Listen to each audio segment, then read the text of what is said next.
이게 왜 의미가 있냐면 바로 뒤에 가서 여기 3번에 특수불법행위가 나오잖아요. 이 특수불법행위 유형을 우린 5가지로 살펴볼 건데 이렇게 5가지. 첫 번째 A의 유형 중에 특수불법행위 유형의 A의 책임 무능력자의 감독자 책임이라는 게 있어요. 이러니까 바로 책임 무능력자가 누군지를 알아야 문제를 푼다는 얘기입니다. 그래서 아까 얘기했던 것처럼 책임 무능력자 어떻게 풀라고요? 그냥 초등학생 혹은 심신상실자 이런 정도로 풀어주면 되는데 초등학생 얘기가 많이 나와요. 그러면 초등학생의 감독자는 누가 있을까요? 초등학생의 감독자, 예를 들면 부모를 먼저 떠올리면 되죠. 그러니까 아까 딱 처음에 보여드렸던 그 사례, 당신 자식이 돌을 던져 제 자동차 유리창을 깼는데 어머니 어떻게 하실 건가요? 그러니까 그 7살짜리 아들은 돌을 던졌잖아요. 책임 무능력자다 보니까 책임 무능력자는 가위가 손인 책, 책임 능력이 없네. 그럼 비록 돌을 던져서 뭐 세워져 있는 자동차의 유리창을 깼다 하더라도, 즉 가해행위 있었고 그게 위법하기도 하고 고의 또는 과실이 있고 손해도 발생했고 돌을 던져 깨뜨렸다, 그래서 인과관계까지 인정된다 하더라도 책임 능력이 없다면 그 귀염둥이는 책임지지 않습니다.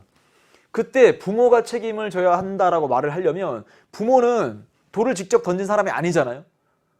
돌을 직접 던진 사람이 아닌데도 어떻게 책임지게 할까? 그게 바로 특수한 상황에서 불법행위가 인정된다는 뜻입니다. B. 사용자 책임이라는 게 있어요. C. 공작물에 너무 어려운데요 선생님? 기다리시면 됩니다. 공작물에 점유자의 책임도 있고 그리고 이렇게 해서 소유자 책임이 있다. 말이 어렵죠? D. 동물도 있어요. 동물 점유자. E. 공동 불법행위.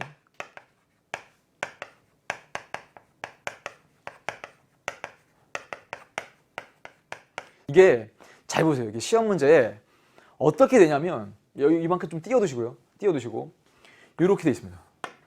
이렇게 돼 있어요. 최소한 3명 정도가 나오거든요. 하나하나의 사례마다 최소한 3명. 여기 갑이 있다고 칩시다. 을이 있어요. 갑이 을에게 이렇게 피해를 직접 입힙니다. 그래서 예를 들면 이 갑이 아까 처음에 사례가 7살 귀염둥이가 돌을 던져 을에 주차되어 있는 차량을 파손했다. 그러면 이쪽은 피해자가 되고요. 여기가 가해자가 되는 게 맞죠. 그런데 가해자로서의 갑은 7살이니까 너무 어리단 말이에요. 그래서 가위가 손인 책, 가행이 있었고 위법하고 고의 또는 과실이 있고 손해가 발생했으며 인과관계가 인정되는데 책임 능력이 없어요. 이게 적는 거예요. 책임 능력이 없다. 그럼 어떻게 해야 돼? 무엇이 정의로운 거지? 그럼 이 사람은 직접 돌을 던진 갑이 책임 능력 없으니까 손해배상 못 받고 끝나는 건가? 이건 정의롭지 않은데? 갑에 부모가 있었던 거예요. 병이라고 할게요. 병. 갑과 병 사이에 어떤 관계가 있기 때문에 을이란 사람은 이렇게 해서 병에게 손해배상을 청구할 수 있는 이 상황, 일단 이렇게 3자 구도죠. 갑, 을, 병 3자 구도에서 1번의 상황입니다. 1번의 상황. 자, 1번이라고 하지 말고 이미 저기 A라고 적혀있으니까 A의 상황. 갑이 7살이에요. 7살인데 책임 능력이 없다고 했죠. 책임 능력이 없으니까 여기 그러니까 가해자라고 먼저 적을게요. 갑이 돌을 던져 을의 차량을 파손했다. 근데 갑은 7살이다. 그러면 책임 능력이 없죠. 책임 능력이 없으면 여기는 불법행위라는 게 성립하질 않습니다. 이게 성립하지 않아요. 그러니까 갑은 손해배상 책임을 지지 않죠. 이렇게 책임지지 않죠. 그때 뭐라 한다고요? 갑을 책임 무능력자라고 부르는 거예요. 왜? 책임 능력이 없으니까. 그때 책임 무능력자의 감독자가 병입니다. 그러면 병이 갑의 부모라고 한다면 부모를 뭐라고 한다고요? 지금 책임 무능력자의 감독자. 도대체 이 어린 아들이 돌멩이 던져서 차량을 파손할 때까지 도대체 어머니 뭐 하신 겁니까? 이런 느낌인 거예요. 그러면 비록 이 어머니가 직접 돌을 던져서 차량을 파손한 게 아님에도 손해배상 책임을 져야 한다 라고 하면 손해배상 책임을 질 사람이 요 부모한테 있죠. 부모가 손해배상 책임을 져야 되는데 이 상황을 우리 뭐라고 부르냐, 특수한 상황이다 해서 특수 불법행위라고 부릅니다. 일단 요게 A의 상황입니다. A가 아까 뭐라고 적혀 있습니까? A는 이렇게 적혀 있죠. 책임 무능력자의 감독자 책임. 책임 무능력자의 감독자 책임이라고 적혀 있는 거예요. 책무감. 야, 이게 책무감.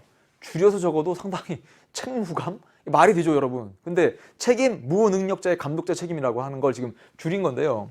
어떤 고민이 생기냐면 A를 좀 변형해 보겠습니다. A를 변형한 사례. 만약에 얘가 17살이면 어쩔 거냐? 이러면 이제 문제가 복잡해집니다. 17살이면 어떡하지? 17살이면 고등학생이다. 책임 능력 있죠? 그러니까 책임 능력이 있기 때문에 이 책임 능력이 있는 17살짜리가 예를 들면 뭐 오토바이를 몰고 가다가 사람을 치어 다치게 만들었다. 그러면 가위가 손인채 가해행위 있었고 위법하고 고의 또는 과실 인정되고 손해가 발생했다. 인과관계 있고 책임 능력까지 있습니다. 다만 이 친구는 미성년자죠. 17살이니까 책임 능력이 있긴 한데 미성년자다 보니까 경제적으로 이 손해배상할 수 있는 능력이 좀 부족하지 않습니까? 그러면 이 사고가 나서 다친 사람 입장에서는 이 17살짜리 갑에게 손해배상을 직접 받기가 좀 곤란한 상황. 그러면 이제 부모를 찾아가겠죠. 잘 들으셔야 돼요. 그때 부모는 뭐라고 부르냐면 여기 부모는 책임 무능력자의 감독자가 아니라요. 이렇게 나와요. 책임 능력이 있는, 써있죠. 책임 능력이 있는. 근데 미성년자죠. 미성년자에 대한 감독자로서의 위치에 놓이게 됩니다. 말이 어렵습니까? 갑은 17살이라고 한다면 책임 능력이 있기 때문에 갑이 책임을 져야 되기도 하지만 그럼 동그라미 치는 거예요. 갑도 책임을 지고, 근데 이쪽은 경제적 배상 능력이 마땅치 않기 때문에 손해배상할 수 있는 능력이 마땅치가 않으므로 그때 부모에게 책임을 지우려면, 이렇게 부모에게 책임을 지우려면 이건 특수불법행위라고 말할 수가 없거든요. 왜? 특수불법행위라고 말할 수 있는 이 근거에 맞지 않습니다. 왜? 책임 무능력자의 감독자 책임이어야 되는데 여긴 책임 능력이 있기 때문에 이때 부모한테는 책임 무능력자에 대한 감독자 책임을 지울 수 없기 때문에 이제 우리 법원의 태도는요, 이걸 특수불법행위로 인정하지 말고 일반 불법행위 책임으로 정리를 해놓고 있어요. 그래서 이게 시험에 나오면 여러분 상당히 힘들어질 겁니다. 이쪽 얼마나 중요하면 지금 분필이 부러집니까? 네, 일반 불법행위랑 얘랑 비교할 수 있어야 돼요. 자, 요약하고 이번 강 마무리. 갑이 을에게 피해를 입혔는데 갑이 미성년자예요. 그런데 미성년자도 초등학생인 미성년자가 있고요, 고등학생인 미성년자가 있을 때 그때 어쨌거나 미성년자니까 부모가 책임져야 되는 상황이 생기죠. 그래서 A라는 상황은 이 자식이, 이 부모의 자식이 책임 능력이 없을 만큼의 아주 나이가 어릴 때, 그때 이 자식이 책임 무능력자일 때 부모가 지는 책임은 책임 무능력자의 감독자 책임으로서 특수불법행위라고 부릅니다. 그런데 이 틀에 이게 안 맞는 거예요. 여긴 17살이니까 책임 능력이 있죠. 그런데 미성년자다 보니까 경제적 배상 능력이 마땅치가 않아서 부모를 찾아가서 손해배상 하세요 라고 말을 할 수 있어야 되는데 그때 부모에게 특수불법행위 책임을 오른쪽에 있는 사례처럼 지울 수가 없는 거예요. 틀에 안 맞기 때문에. 그럴 때 우리 법원의 태도는 책임 능력이 있는 미성년자에 대한 감독자로서의 부모가 지는 책임을 일반 불법행위 책임이라고 정리를 해놓고 있습니다. 갑이 돌멩이를 던졌다. 갑이 돌을 던져서 을에게 피해를 입혔다. 그때 갑의 나이를 따져보니 7살이었고 책임 능력이 없고 그러면 불법행위가 성립하지 않는다. 이때 갑을 책임 무능력자라고 부른다. 그러면 책임 무능력자의 감독자로서 부모에게 책임을 지울 수 있는데 그때 부모가 지는 책임은 책임 무능력자의 감독자 책임으로 특수불법행위 책임이라고 한다. 응용한 겁니다. A 다시.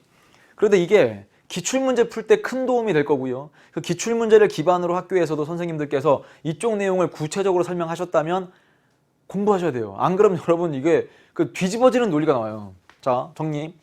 17살입니다. 책임 능력이 있어요. 그런데 경제적 배상 능력이 마땅치 않은 상황에서 그때 부모에게 책임을 지우려면 책임 무능력자의 감독자 책임을 지울 수는 없고 책임 능력이 있는 미성년자의 감독자로서 책임을 진다면 그 책임은 일반 불법행위다. 됐죠? 자, 이제 B를 등장시킬 겁니다. B. 사례 B. 사례 B도 여기 나와 있는 갑, 을, 병, 삼자 구도인데요. B에는 여기가 예를 들게요. 27살. 뭔가 나이가 일부러 10살씩 차이가 난 겁니까? 굳이 그럴 필요 없는데 그냥 10살씩 차이가 나도록 만들어버리면 이렇게 생각할 수도 있네요. 7살 때 이런 일이 있었어요. 10년 뒤에 이런 일이 있다가 또 10년 뒤에 이런 일이 있을 수도 있는데 그냥 27세에 요 갑이라는 사람은 책임 능력이 있죠. 성인이지 않습니까? 모르죠. 이게 뭐 상황에 따라서는 군대까지 갔다 온 뭐 그런 건장한 청년일 수도 있는 거고 27세의 책임 능력이 있는 요 사람이 어떤 뭐 회사 종업원 이렇게 말할 수도 있고요. 뭐 혹은 식당의 종업원일 수도 있고 다양합니다. 이삿짐 센터의 종업원일 수도 있고 다양하죠. 이 종업원을 우린 뭐라고 부르냐면 피용자라고 부릅니다. 피용자. 이렇게 이 종업원을 고용한 사장, 사용자가 있을 거예요. 사용자. 이런 거죠. 예를 들면 우리 그전에 봤던 사례에서 막 따져 묻는 사례가 있었잖아요. 그 전 강의 시작할 때 아니 당신이 고용한 이 직원이 실수로 유리창을 떨어뜨려서 제 차가 파손되었는데 당신은 어떻게 할 겁니까? 그때 말하면 당신은 여기거든요. 사용자.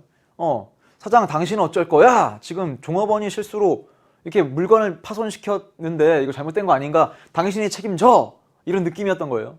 전 강의 시작할 때 보여드렸던 사례가. 근데 막상 그 유리창을 떨어뜨린 사람은 갑이거든요. 갑. 여기는 갑. 갑의 나이를 보니까 27세고 책임 능력 있으니까 따져봄. 가위가 손인 책. 가해행위 했죠. 그 다음 위법하죠. 고의 또는 과실 인정됩니다. 손해가 발생했어요. 인과관계 인정되고 책임 능력까지 인정되면 이쪽은 일반 불법행위 책임을 집니다. 그래서 그전이랑 마찬가지잖아요. 여기도 일반 불법행위 책임 이렇게 정리를 하는 거고요.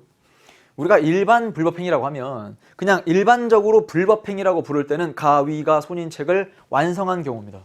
그런데 이 사람이 그냥 단순하게 뭐 잘못했다기보다는 이 사용자가 이제 업무상 시킨 일을 하다가 이렇게 고의 또는 과실로 타인에게 손해를 입혔기 때문에 그때 사장도 책임을 진다라고 하면 특수 불법행위 책임이 됩니다. 그러니까 잘 보세요. 이렇게 해서 요 B의 상황에서도 책임지는 사람이 2명처럼 보이죠? 이렇게 책임지는 사람이 2명처럼 보이고 밑에 종업원의 책임은 일반 불법행위 그리고 요 사용자의 책임은 특수 불법행위. 왜? 정작 유리창을 떨어뜨린 건 직원이지만 사용자, 사장에게도 책임을 물을 수 있다면 이걸 특수 불법행위 책임이라고 하는데 이 조건을 꼭 살리셔야 돼요. 사용자에게 특수 불법행위 책임을 지우기 위해서는 요건이 필요합니다. 요건. 네 가지로만 정리해 볼게요. 요 갑과 병 사이에 여러분 계속 지금 요 틀 안에서 하고 있는 거예요. 갑과 병 사이에 고용관계가 있고요. 그러니까 사용자, 피용자 관계가 있고요. 그 다음 이 피용자가 업무상 일을 하던 도중에 불법행위로서 타인에게 손해를 끼치고 그 다음 이 사장은 이 직원의 관리 감독의 소홀 여기에 대한 책임을 지는 거거든요. 자, 이 네 박자가 딱 맞아야 되는 거예요. 다시 한번. 갑과 병 사이에 고용관계가 형성되어 있고 이 갑이라는 사람이 업무상 불법행위로서 타인에게 손해를 입힌 경우 이 사장이 관리감독의 소홀한 책임을 지우는 상황, 이 사장이 그런 걸 지우는 상황을 사용자 책임 특수 불법행위한 유형으로 정리하시면 됩니다. 근데 이 요건을 왜 말씀드리냐면 가끔씩 이런 문제 있어요. 직원이 업무가 끝나고 나서 집으로 돌아가다가 친구들과 만나서 어디 뭐 치킨집에서 맥주 한잔 마시다가 옆 테이블과 시비가 붙어서 뭐 싸움이 난 거예요. 그래서 막 누군가를 때렸습니다. 그때 그 잘못을 사장에게 책임을 지울 수는 없지 않습니까? 왜? 업무와 관련된 게 아니니까. 다음 두 번째, 이게 직원에게 불법행위가 성립해야 사장이 책임지도록 할 수 있는 건데, 만약에 직원에게 일반 불법행위가 성립하지 않는다? 예를 들면 위법성이 조각된다, 인과관계가 인정될 수 없다, 그래서 이 직원이 잘못한 게 없는 상황에서 사장에게 특수 불법행위 책임으로서의 사용자 책임을 물을 수는 없단 말이에요. 이해하셨나요? 지금 이거 네 가지 조건을 다 갖추어야 된다라고 말씀드리는 거고, 마지막 감독 소홀. 직원이 잘못한 게 있어요. 업무상 불법행위를 저질렀습니다. 그런데 만약에 사용자가 저는 관리 감독에 그 어떤 소홀함도 없었습니다 라고 스스로가 증명하면 면제될 수 있거든요. 책임에서 면제될 수 있습니다. 세 번째, 공작물 점유자와 소유자가 있어요. 이 공작물이라고 하면 원래 뜻으로는요, 인공으로 만든 물건이라는 뜻이거든요. 인공으로 만든 물건, 뭐 건물도 그렇죠. 건물 안에 뭐 창틀이 떨어졌다, 이것도 공작물이고, 그 다음에 또 뭐 간판이 떨어졌다, 공작물이죠. 담벼락이 무너졌다, 공작물입니다. 이 공작물을 실제로 점유해서 사용하고 있는 사람이 소유자와 다를 수도 있거든요. 즉 건물을 생각해 보시면 답이 나와요. 건물주는 따로 있는데 그 건물을 임차해서 쓰는 사람이 있다면, 임차해서 쓰는 사람이 점유자. 예를 들면 임차인이라고 적어볼게요. 그냥 시험 문제 임차인이 많이 나오니까. 임차인이라는 표현은 건물을 빌려서 쓰는 사람을 임차인이라고 부릅니다. 그러면 소유자가 그 건물을 빌려주었다, 그럴 땐 임대인이란 말을 쓰는데요. 점유자가 임차인으로서 책임을 지는 경우가 시험 문제에 어떻게 출제가 되느냐, 이 공작물의 설치, 그 다음에 관리상의 하자가 발생할 수 있어요. 뭐 예를 들면 아까 얘기했던 것처럼 뭐 간판이라고 생각한다면, 간판이 뭐 애매하게 설치가 되어 가지고 나중에 이제 관리 감독이 잘 안 돼서 이게 덜그럭거리다가 떨어지는 경우가 생길 수 있습니다. 한 12년도 더 됐나?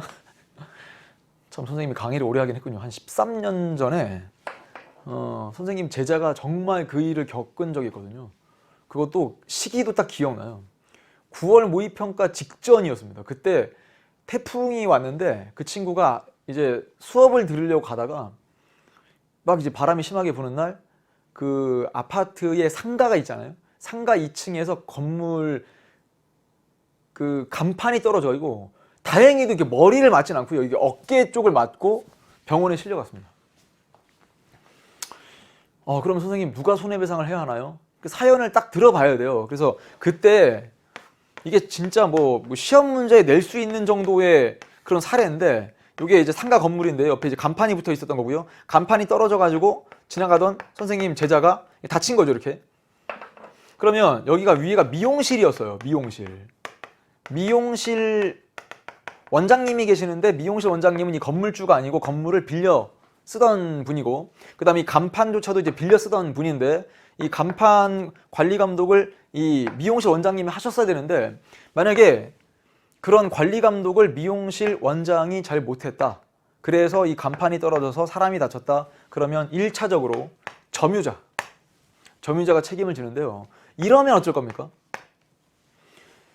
이 미용실 원장님께서 계속 막 간판이 덜그럭거리고 이러고, 그 다음에 이제 뭐 태풍이 온다고 하니까 또 점검도 해본 거예요. 보니까 이거 이러다 큰일 나겠는데 해서 미리 건물주한테 연락을 한 거예요.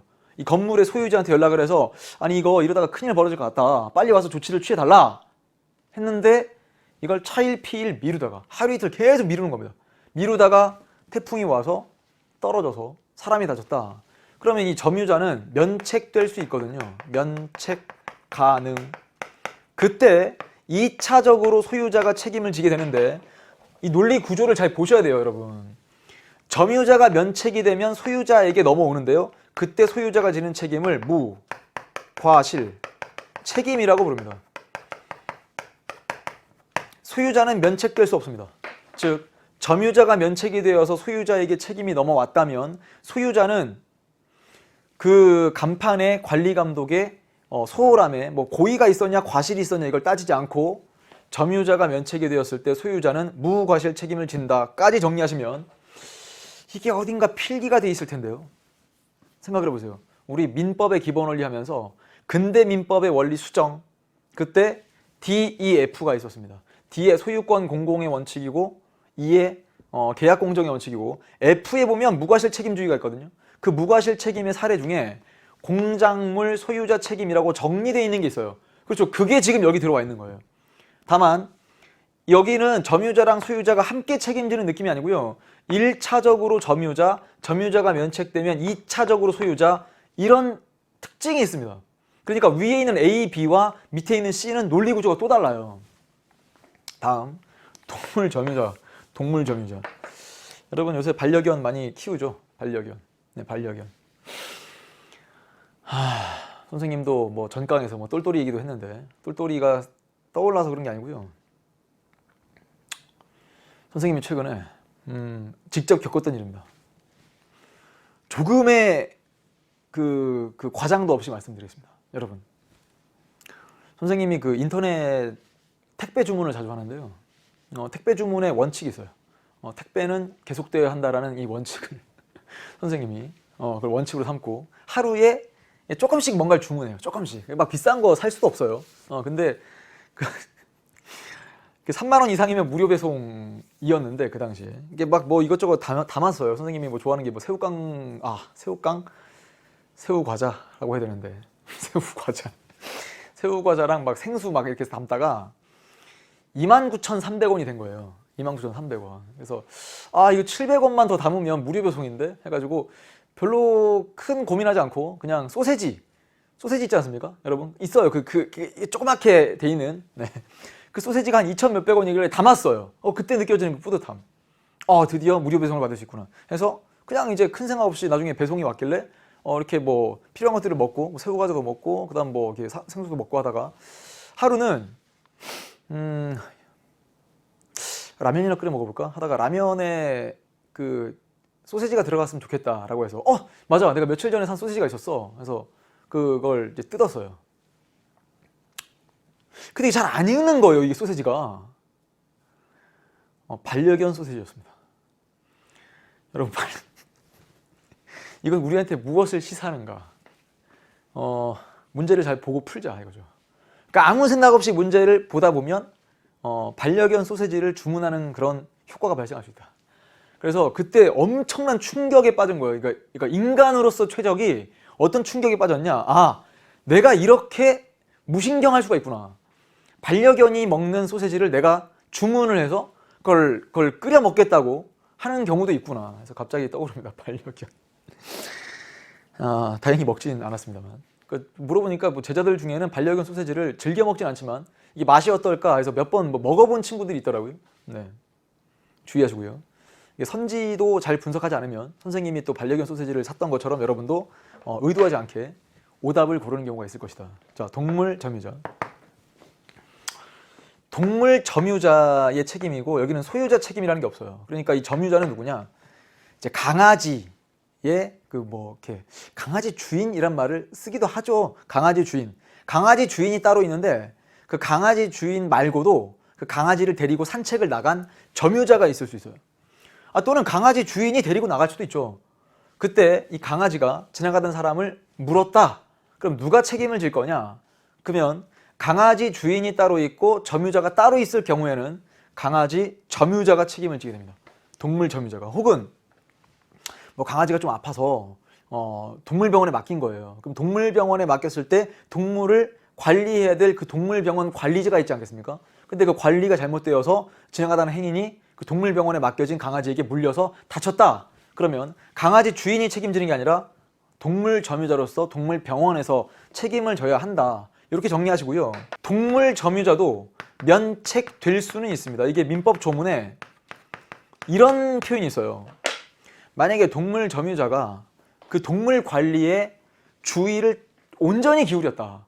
더 이상 뭔가 그 동물 점유자가 할 게 없을 만큼의 주의를 기울였는데도 불구하고 동물이 지나가는 행위를 물었다. 그럴 때는 동물 점유자가 책임지지 않습니다. 그럼 누가 책임지나요? 책임질 사람이 없는 거랑 마찬가지입니다. 자연의 일이랑 비슷한 거예요.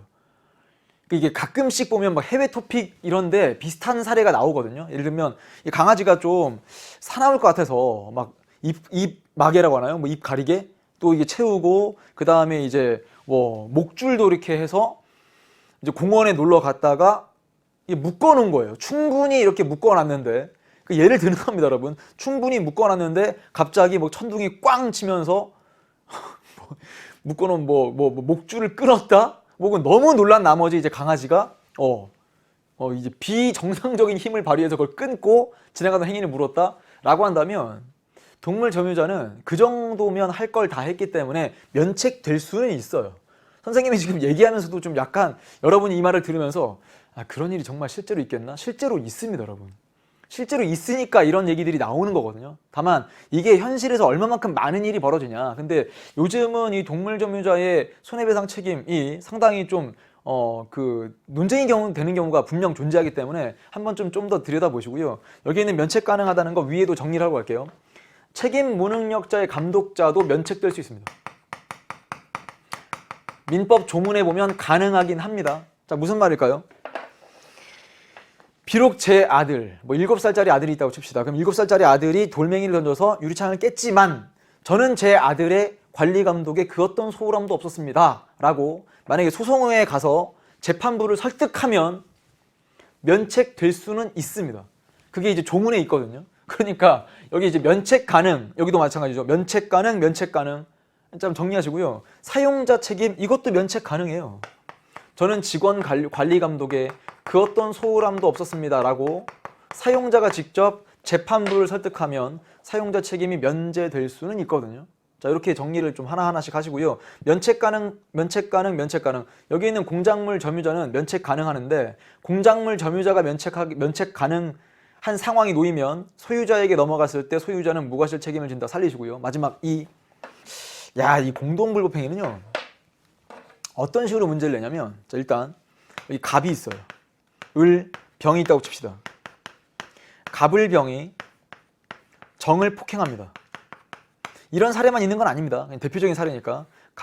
병이 정을 폭행하는데 정이 너무 정신없이 폭행을 당하다 보니까 누가 자기한테 어느 정도의 피해를 입혔는지 그걸 이렇게 기억하면서까지 맞을 수는 없지 않습니까? 그래서 이 정이 누가 자기한테 어느 정도까지 손해를 입혔는지를 실제로 증명하지 못한다 하더라도 이 여러 명이 하나의 불법행위에 가담했다면 여기 있는 갑을병은 연대하여 책임져야 되거든요. 연대 책임. 자, 그게 무슨 말이냐? 여기 피해자 정은 요 하나의 폭행 사건에 가담한 갑을병 중 어느 한 사람만에게도 손해배상의 전액을 청구할 수 있습니다. 심지어는요, 갑이 직접 때리고 을이 그거를 이제 부추기거나 시키거나 병이 망을 봤다고 칩시다. 그러니까 망을 본 사람을 방조자라고 부르거든요. 때리도록 부추기거나 시킨 사람을 교사자 이렇게 불러요. 그러니까 한번 적어볼게요. 때린 사람은 따로 있고 때리도록 부추기거나 시킨 사람 교사자, 혹은 망을 보면서 이걸 도운 사람 방조자. 여러분, 여기 있는 교사는 학교 선생님이라는 뜻이 아닙니다. 나중에 적어놓고서 막 애매하게 읽으시면 안 돼요. 교사는 부추기거나 시킨 사람.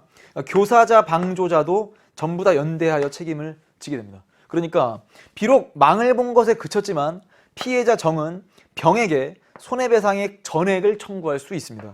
이걸 공동불법행위에서의 연대 책임이라고 불러요. 그럼 여러분이 병의 입장이면 살짝 억울할 것도 같죠? 저는 이렇게 망을 본 정도인데 어떻게 제가 손해배상을 다 해야 됩니까? 억울하면, 병 입장에서 억울하면 갑과 을에게 받으면 돼요. 병의 입장에서 억울하면. 그래서 이 정의 입장에서는 공동불법행위의 이 논리가 손해배상을 받도록 하는데 상당히 좀 수월하도록 하는 장치가 된다라고 정리하시면 될 거고요. 이 공동불법행위는 시험 문제 단독 출제되기도 하는데 주로 어떻게도 활용되는지 말씀드릴게요. 이 두 글자 때문에 여러분이 엄청 오해하는 것 중에 하나가, 자, 한번 볼게요. 자, 보세요. 이제 오답을 만들어내겠습니다. 오답. A의 상황. 갑이 돌을 던졌죠. 유리창을 깼습니다. 갑의 부모에게 책임을 지우는 상황 A죠. 그럼 그때 갑과 병은 공동불법행위 책임을 진다. 맞습니까? 틀렸어요. 공동불법행위는 하나의 사건에 여러 명이 가담한 거예요. A의 상황은 돌 던진 사람의 책임 능력이 인정이 안 되니까 그 책임 무능력자의 감독자인 부모에게 책임을 지우는 것으로서 이걸 공동불법행위라고 부르지 않습니다. 두 번째, A 다시. 여기도 공동불법행위라고 부르지 않습니다. B. 여기도 공동불법행위라고 부르지 않는 거예요. 그러니까 이게 오답으로도 많이 쓰인다는 거죠. 더 해볼까요? 공작물 점유자와 소유자가 공동불법행위 책임을 진다. 맞습니까? 아니죠. 여기는 1차적 책임, 면책되면 2차적 책임. 설마 여러분, 동물과 동물 점유자가 공동불법행위입니까? 함께 물었습니까? 강아지랑 강아지 점유자가 함께 묵습니까? 그런 일이 아니죠. 그래서 여기는 동물 점유자. 이게 말하면서 여러분 상상하면 정말 웃길걸요? 강아지도 물고 강아지 데리고 나간 사람도 함께 문다고요? 그런다 하더라도 이거를 공동불법행위라고 부르지 않죠, 여러분. 그래서 이 공동불법행위는 이 사례를 놓고 교사자, 방조자 모두 책임을 지게 한다까지 이해하시면 되고요. 주로 오답으로도 많이 쓰이는구나까지 정리하시면 충분하겠다. 첫 번째, 불법행위의 성립에 관한 판결 사례입니다. 서울에 거주하는 갑이 자동차 배기가스 때문에 자신의 천식이 발병 또는 악화하였다고 주장하면서 자동차 판매 회사인 A회사를 상대로 손해배상을 청구하였다. 그런데 대법원 판결에 대기오염 물질과 갑의 천식 사이에 여기 표시해 보세요. 인과관계를 인정하기 어렵다. 그래서 손해배상 청구를 기각한다. 즉 결국 이 자동차 판매 회사 A회사는 손해배상 책임을 지지 않습니다. 왜요? 손해배상, 불법행위로 인한 손해배상이려면 가위가 손인책이 완성이 돼야 되는데 그중에 인과관계가 없다 이거죠. 인과관계를 인정하기 어렵다. 당신의 천식과 대기오염물질 사이의 인과관계, 즉 당신의 천식이 발병한 이유가 요것 때문이다 라고만 말하기는 곤란하다. 그래서 요 자동차 판매회사 A회사 상대로 손해배상을 청구한 원고의 주장을 받아들일 수 없다. 이렇게 정리하시고요. 인과관계가 있는가? 이게 바로 쟁점이었는데 한번 쭉 읽어나가면 왜 인과관계가 없다고 판결을 내렸는지 이해를 할 수 있을 겁니다. 그 다음 분석된 내용 쭉 나오죠. 따라서 A회사의 불법행위가 성립하지 않으므로 가위가 손인책 따져보니 인정되지 않는다. 이게 첫 번째 불법행위 성립에 관한 판결 사례고요. 두 번째, 누구에게 손해배상 책임이 있을까요? 초등학교 이렇게 밝혀주죠. 1학년인 A는 엄마가 식사 준비를 하는 틈을 타. 참 읽기가 이 자유낙하 실험을 막 해요. 자유낙하 실험. 이게 풍선과 골프공을 동시에 아파트 고층에서, 그렇죠, 호기심이죠, 호기심. 그러게 풍선과 골프공을 떨어뜨리면, 그런데 마침 1층 정원에서 텃밭을 가꾸고 있던 B가 A가 떨어뜨린 골프공에 맞아 크게 다쳤다. 다친 사례만 있는 게 아니라 거의 벽돌이 떨어져서, 벽돌을 이제 어린이들이 자유낙하 실험한다고 해서 떨어뜨려서 이 길고양이들을 챙겨주는 그런 분들, 캣맘이라고 부르기도 하는데 그 분이 맞아서 사망에 이른 사건도 있었습니다. 그러면 요 A는요 책임 능력이 없잖아요. 이렇게 분석하는 거예요. 그러니까 손해배상 책임을 지지 않습니다. 그럼 이제 엄마가 책임 무능력자의 감독자 책임을 질 수 있다 이거죠. 이렇게. C는 D가 운영하는 전자제품 대리점의 배달 사원입니다. 종업원이죠. C는 고객 E가 구매한 정수기를 배달하였다. 그런데 정수기를 설치하는 과정에서 실수로, 과실입니다, 정수기를 넘어뜨렸고 옆에 서 있던 E가 떨어지는 물통에 발을 다쳐 병원에서 3주간 치료를 받았다. 그러니까 C는 배달 사원이고요. D가 사용자, 이렇게 적어보세요. D가 사용자, C가 피용자라면 E에게 손해배상 책임을 질 때 이 피용자도 책임을 지는데 그걸 일반 불법행위 책임이라고 부르고, 이때 사장에게 책임을 지을 수 있다면 사용자 책임으로서 특수 불법행위, 이렇게 적어두시면 좀 더 확연하게 눈에 띄도록 해서 분석이 되지 않을까. 자, 밑에 있는 분석이 나오는데요. 첫 번째 사례 다 했죠. 어디만 표시하면 될까요? A의 부모는 책임 무능력자의 감독자 책임을 진다. 나에서 C는 성년자이므로 책임 능력이 있다. 그러므로 E는 C에게 민법 제750조, 이게 일반 불법행위 책임이라고 했는데 손해배상을 청구할 수 있다. 또한 D는 C의 사용자이고 피용자인 C의 행위는 업무 중에 발생한 사고이므로 민법 제756조 사용자 책임인데요. C를 고용한 D에게도 배상 책임이 인정된다. 사용자 책임으로서. 또 적어둘래요? 특수 불법행위 책임이구나. 여기도 마찬가지입니다. 책임 무능력자의 감독자 책임, 특수 불법행위구나. 자, 이렇게까지 하면 바로 1번 문제부터 풀어갈 수 있는데요. 기본 문제 1번입니다. 요 얘기 들은 기억이 벌써 가물가물하면 곤란하죠. 2020년 6월 28일 갑은 을에게 4천만 원을 빌려달라고 했다. 을은 그날 바로 확답을 하지 못하고 다음 날인 6월 29일 갑에게 전화해서 4천만 원을 빌려주기로 약속했다. 그러니까 다음 날 6월 29일 날 계약 성립. 이틀 뒤에 갑은 을을 만나서 다음에 차용 증서, 이게 계약서인데요. 을로부터 일금 4천만 원을 월 2% 이자율로 차용, 빌리고 2021년 7월 1일까지 반환하겠다. 그러면 이 7월 1일을 우리가 변제일이라고도 부릅니다. 돈을 갚을 그 날이죠. 단 이자는 매월 말일에 지급하겠습니다. 누가 돈을 빌려준 사람입니까? 여기 차용인이 갑이니까 갑은 돈을 갚아야 할, 차용인은 빌리는 사람이라 뜻이니까 돈 갚을 의무 있는 자는 바로 갑입니다. 그러니까 갑은 채무자, 을이 돈 빌려준 사람이니까 채권자가 되어야 될 거고요. 두 번째, 갑과 을의 계약은 이때 성립되었다. 정답. 어렵지 않네요. 세 번째, 갑이 18세의 미성년자라면 이 계약은 처음부터 무효이다. 아니죠. 미성년자의 규정을 우리가 전에 배웠잖아요. 미성년자 전전강에서 배웠는데 이건 취소해야 소급해서 무효가 되는 거고요. 처음부터 무효이진 않습니다. 을이 갑에게 4천만 원을 지급해야 계약의 법적 효력이 발생한다? 아니죠. 계약의 법적 효력이 발생하는 건 계약을 맺는 사람들의 능력이 인정되는 상태에서 의사표시 합치만 있으면 계약의 효력이 발생한다. 다섯 번째, 갑이 기한 내 돈을 갚지 않을 경우 불법행위로 인한 손해배상 책임이 발생할 수 있다. 이거 지워보세요.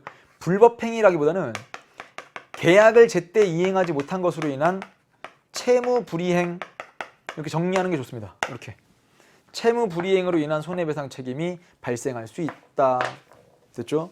그래서 1번의 정답은 2번 골랐고요. 다음 2번 문제. 계약의 효력이 정상적으로 발생하려면 당사자는 의사능력과 행위능력이 있어야 하고 계약 내용이 적법해야 되고 의사표시 하자가 없어야 한다. 이걸 근거로 완전히 유효한 거.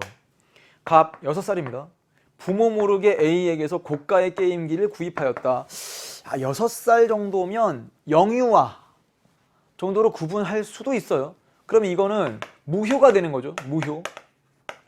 다시 6살이 영유아라면 의사능력이 인정되지 않아서, 이게 인정되지 않아서 무효가 됩니다. 이렇게. 아니면 만약에 뭐 6살이 어떻게 영유아냐, 6살 그래도 의사능력은 있는 거 아닌가? 그렇다 하더라도 미성년자잖아요.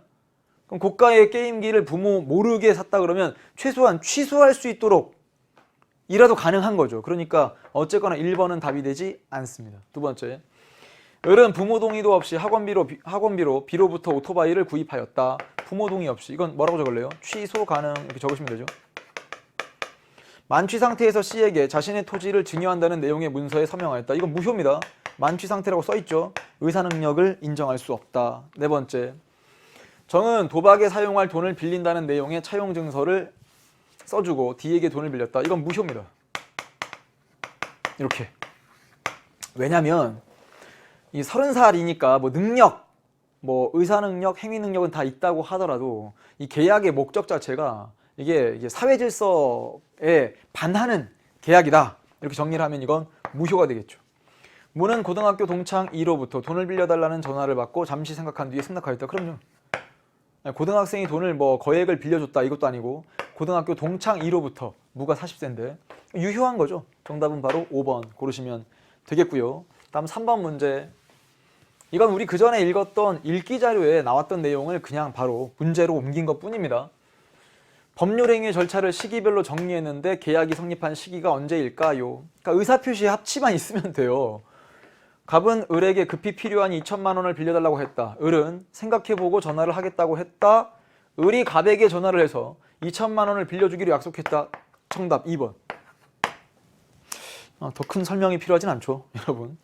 이때 계약이 성립한 것이고 우선 1,000만 원을 인터넷 뱅킹으로 갑의 계좌로 보내고 나머지 1,000만 원은 어떻게 하고 그 다음에 또 뭐 계약서 작성했고, 그렇죠. 계약서 작성하면 좋긴 한데 계약서를 작성했을 때 의미 있게 쓸 수 있긴 한데 계약서의 작성 시기가 곧 계약의 성립 시기는 아닐 수 있다. 정답은 2번 골랐고요. 다음 네 번째. 이것도 금방 끝나겠네요. 선생님은 이렇게 생각해요. 이걸 읽고 무효. 일단 유효. 나중에 행위시까지 소급하여 소멸시킬 수 있다. 이게 취소한다는 얘기인데 선생님의 욕심은 가를 읽고 무효, 나를 읽고 취소 이렇게 적지 말고 무효가 뭐야? 이러면 여러분이 위에 있는 이 문장을 이렇게 말할 수 있을 만큼 준비를 하셔야 되거든요. 그러니까 위에 거 무효 이게 아니고 무효가 뭐야? 그럼 위에 있는 말을 하는 거죠. 무효는 처음부터 효력이 없기 때문에 특정인이 주장하지 않아도 당연히 법률 행위의 효력이 처음부터 발생하지 않는 걸 무효라고 합니다. 그럼 취소라는 건 무슨 뜻이야? 취소라는 것은 일단 유효한데 누군가 취소권을 행사할 수 있는 권리 가진 자가 취소권을 행사하게 되면 마법 카드 한 장 쓰는 거라고 생각하시면 되는 거니까. 마법 카드를 사용하게 되면 취소권을 행사했을 때 소급하여 여러분 이제 이 소급한다는 얘기가 귀에 들려오는 정도까지 왔어요. 소급한다. 소급한다가 뭐였지? 시간을 되돌린다. 여러분 노래방 가면요. 뭐 노래 가사가 막 나와요. 뭐 시간을 되돌릴 수 있다면. 이제 여러분은 어떻게 하는지 아십니까? 정치화법 공부한 친구들은 그 가사를 바꿔 부를 수 있어요. 소급할 수만 있다면. 노래 가사를. 이게 우리 정치화법을 공부하는 우리끼리만 할 수 있는 그런 가사 바꾸기 놀이랄까? 네. 근데 그렇게 이제 가사 바꿔 부르면 좀 밉상이라는 소리를 들을 때도 있지 않을까라는 생각을 해보면서 일단 5번 모든 일이 계약대로 이루어지는 것은 아니다. 참 그렇죠. 살다 보면 판매자가 약속한 물품을 보내주지 않거나 이게 채무불이행입니다. 보내준 물품의 모양이나 수량이 계약 내용과 다를 수 있으며 그렇죠. 이것도 채무불이행이죠. 반대로 구매자가 물건만 받고 대금을 치르지 않을 수도 있다. 어쨌거나 채무를 채무를 제때에 제대로 이행하지 못한 거죠. 채무불이행인데 이렇게 채무자가 계약에 따른 의무를 제대로 이행하지 않은 것을 이렇게 부르죠. 채무불이행이라고 한다. 채무불이행으로 손해를 본 상대방은 계약을 해제 이렇게 적어보세요. 1번 계약을 해제하거나 2번 강제적으로 계약을 이행하도록 법원에 청구할 수도 있고 3번 손해배상을 청구할 수 있다. 이렇게 필기했었어요. 그래서 채무불이행에 따른 손해배상 책임. 그래서 처음에 보여드렸던 그 사례에서 아니 왜 답례품을 제때 안 갖다 줘서 행사를 망쳤냐. 이건 계약을 제대로 이행하지 않은 거니까 손해배상 하시오 할 때 쓰는 말이 채무불이행에 따른 손해배상. 5번까지 됐고요. 다음은 7번 문제입니다. 선생님 6번은 안 해주시나요? 전강에 했던 문제가 6번입니다. 전전강이었죠. 미성년자의 계약에서. 대학에 입학한 갑, 대학생인지는 중요하지 않고 18세, 미성년자고요. 학교 근처에 방을 얻어 혼자 생활하고 있다. 갑은 할아버지 재산을 상속받아. 상당히 많은 부동산을 갖고 있는데 네. 어느 날 이 중 일부를 팔기로 하였다. 와, 18세인데요. 갑은 아버지 을의 동의서를 위조하여 여기서 뭔가 딱 느낌이 와요. 취소할 수 없겠구나. 속임수를 쓰면 취소할 수 없겠구나. 자, 읽어보겠습니다. 갑은 미성년자이므로 책임능력이 결여되어 부동산 매매 계약은 무효이다. 책임능력이라는 건 손해배상할 때 쓰는 말이다. 해서 이 문제를 왜 전전강에서 소개 안 했냐. 책임능력을 배우고 나야 좀 더 이해가 빠를 듯 하여 그때도 말씀드렸어요. 불법행위한 다음에 설명을 하겠다. 무효라고요? 아니죠. 이건 그냥 유효가 돼버립니다. 갑이 계약 체결 당시 의사 무능력 상태 뭐 젖먹이도 아니고 심신상실도 아니고 뭐 만취자도 아니었다면 의사 무능력 상태 틀렸고요. 세 번째, 갑이 속임수로서 병을 믿게 하였으므로 을은 부동산 매매 계약을 취소할 수 없다. 정답. 됐죠? 을이 누군가요? 을. 쭉 읽다 보니까 아버지 을이에요. 아버지 을. 네 번째, 을이 법정 대리인으로서 동의를 하지 않았으므로 을은 부동산 매매 계약을 취소할 수 있다. 취소할 수 없는 상황입니다. 속임수를 썼기 때문에. 갑이 제시한 동의서의 위조 여부를 병이 알지 못한 과실을 이유로 을은 부동산 매매 계약을 취소할 수 있다. 아니죠. 아니 위조했는지 안 했는지를 병이 알지 못했다는 이유로 취소할 수 없도록 만드는 게 아니라 그냥 속임수를 써서 동의가 있었던 것으로 믿게 했다면 취소권 행사할 수 없습니다. 바로 10번으로 갈 건데 불법행위 사례예요. 갑은 을의 법정 감독 의무자입니다. 을의 행위로 인해 병이 손해를 입었다. 그런데 병은 을을 상대로는 불법행위에 따른 손해배상 책임을 물을 수 없고 갑에게만 손해배상 책임을 물을 수 있다. 만일 갑이 을을 감독함에 있어 과실 없음을 증명한다면 갑도 배상 책임을 지지 않는다. 여기에 해당하는 사례는 책임 무능력자의 감독자밖에 없죠. 그러니까 갑의 아들 을이 친구병을 때려 상해를 입힌 경우 바로 정답이 됩니다. 두 번째, 갑이 점유하고 있는 을 소유 건물에 간판이 떨어져 지나가던 병을 다치게 하였다. 이건 공작물 점유자의 책임이고요. 세 번째, 그러네요. 이쪽은 부모에게 책임을 지우려면 일반 불법행위로서 책임 능력이 있는 미성년자의 감독자 책임, 이렇게 정리하셔야 되고요. 갑이 운영하는 음식점의 종업원 을, 이건 사용자 책임. 다섯 번째, 이건 동물 점유자 책임이니까 이 틀에 맞지 않죠. 정답은 1번 나왔고요. 다음에 11번, 불법행위가 성립하려면 가해자 스스로 자신의 행위가 불법행위로서 법률상 책임이 발생할 수 있다는 것을 변식할 수 있는 능력, 바로 책임 능력이 되겠죠. 어려운 문제는 아니고요. 다 설명했던 범위에 포함이 됩니다. 다음은 12번, 밑줄 친 부분의 근거, 트럭 운전자 측의 손해배상 책임을 인정하지 않았다. 다 읽어보시면 어떤 느낌이냐, 인과관계를 인정하지 않은 사례거든요. 즉 이런 거예요. 불법 주차가 되어 있어서 비로소 손해가 발생했다기보다는 그냥 중앙선을 침범해서 가다가 이제 마주보고 오는 차를 피하기 위해서 그 트는 과정에서 손해가 발생한 거니까 이 불법 주차되어 있는 차 때문이라고 볼 수는 없다. 특히나 이런 말이 나오고 있습니다. 트럭이 사고 지점에 주차되어 있지 않다 하더라도 갑의 승용차가 가로수나 콘크리트 벽에 부딪혔을 가능성이 크다. 그러니까 이 차 때문만이라고 볼 수는 없다. 인과관계가 인정이 안 되고요. 다음 13번 문제. 갑이 운영하는 주유소의 종업원인 을이 손님의 차량에 기름을 잘못 넣어 차의 부속품이 심하게 훼손되었다. 이건 또 사용자 책임의 논점이 나오고요. 병 소유 건물에서 정이 독서실을 운영하고 있었는데 창틀이 허술하여 떨어지면서 주차된 차량이 파손되었다. 이건 공작물 점유자 소유자 책임이 나올 수 있죠. 을과 달리 갑은 특수 불법행위 책임을 질 수 있다. 왜냐하면 을은 일반 불법행위, 갑은 사용자 책임으로서 특수 불법행위. 두 번째, 을의 불법행위 여부와 관계없이 틀렸죠. 을의 불법행위가 성립하고 그 다음에 갑의 관리감독 소홀에 따른 책임이 이 사용자 책임의 요건이니까 니은 틀렸고, 정이 주의 의무를 다하지 않았다면 배상 책임은 병이 아니라 정에게 있다. 그렇죠. 정이 누군데요? 정은 점유자니까. 리을. 갑은 사용자 배상 책임 설명했고요. 정은 공작물 점유자 책임을 질 수 있다. 둘 다 특수 불법행위. 정답은 기역, 디귿, 리을 5번.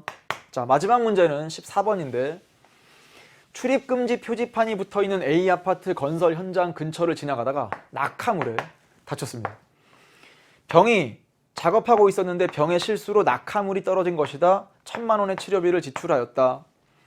출입금지 구역에 들어갔으므로 누구에게도 손해배상을 청구할 수 없다. 아니죠? 손해배상을 누구한테 청구할까요?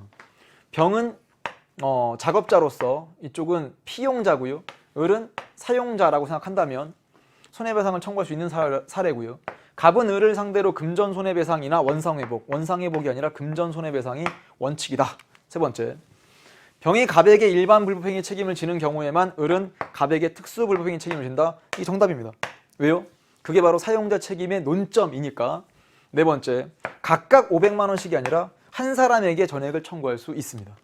다섯 번째,